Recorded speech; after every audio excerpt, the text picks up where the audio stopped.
almışam can diyen cananları, sonda görmezden gelip ettiğim nöksanları.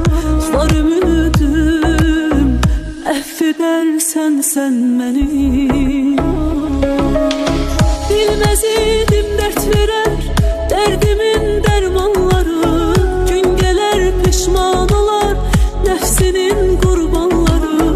Dünya textinden salar şahları sultanları, etibarsız dünyaya etibar etmek günahtır, etibar etmek günahtır. Sensizlik çok çetin dünyada, dem yazılmış kısmetim, kalmayıptı taqetim, sevmeydi niyetim.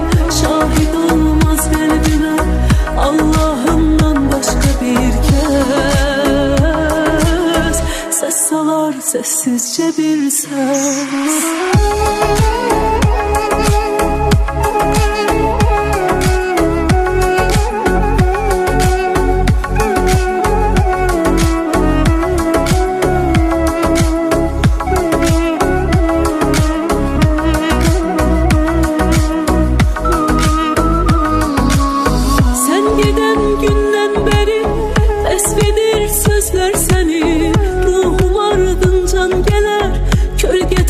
İzler seni, aşıkım tenha kalar, her gece gözler seni. Hasretimden mahvedersen sen benim. Bilmez idim dert verer derdimin dermanları, gün gelir pişman olar nefsinin kurbanları.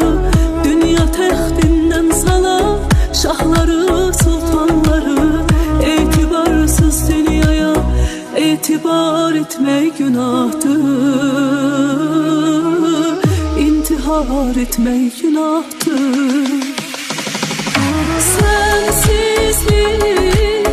Sensizlik çok çetin dünya